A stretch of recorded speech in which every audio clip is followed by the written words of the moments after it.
Question number 10, a hollow sphere and a solid sphere, hollow sphere है और solid sphere है, having same mass same radius are rolled down a rough inclined plane। roll down लिखा हुआ है मतलब pure rolling की बात चल रही है। दो अब कौन पहले पहुंचेगा कौन बाद में पहुंचेगा देखते हैं भाई।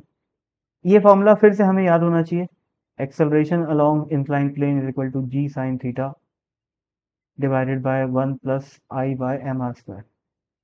ये याद करना बहुत ज़्यादा इंपॉर्टेंट है।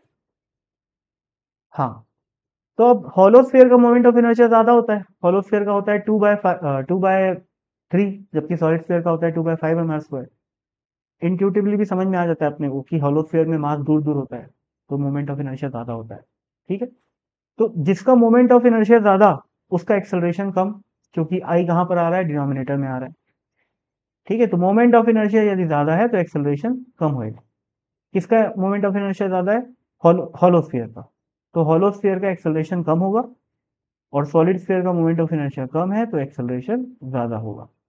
ठीक है, अभी सोचो भाई, जिसका एक्सेलरेशन ज़्यादा होगा, दोनों को डिस्टेंस बराबर ट्रैवल करनी है, ये इंक्लाइन प्लेन है मान लो, कोई सा भी स्फीयर हो डिस्टेंस तो बराबर ट्रैवल करनी है, तो फाइनली कौन ज़्यादा स्पीड से पहुंचेगा, जिसका, एक यार देखो, एक मिनट, क्वेश्चन की मैं अप्रोच गलत कर दिया, आई एम सो सॉरी। मैं अंधाधुंध सॉल्व करना स्टार्ट कर दिया, ऐसा नहीं होता है, रियल एग्जाम में अगर क्वेश्चन आता है तो अपन ऑप्शन के अकॉर्डिंग आगे बढ़ते हैं, तो आई एम सो सॉरी। पहले पढ़ते हैं, the hollow sphere reaches the bottom first. नहीं, हॉलो स्फीयर का एक्सेलरेशन कम है तो पहले कैसे पहुंचेगा, बाद में पहुंचेगा, तो ये ऑप्शन गलत हो गया।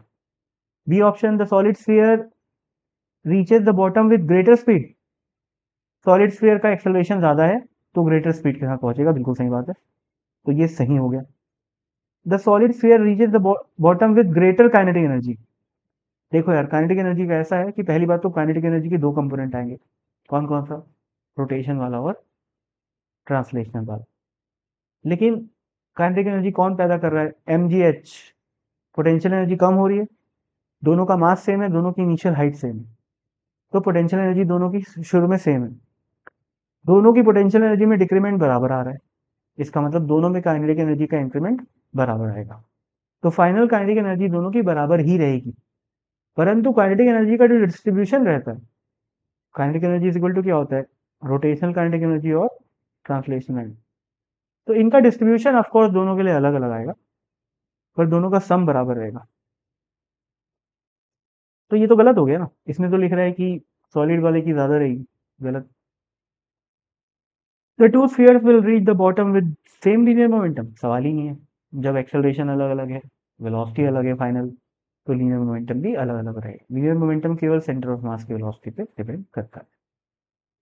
तो ये भी गलत हो गया, तो इसका आंसर हो गया बी।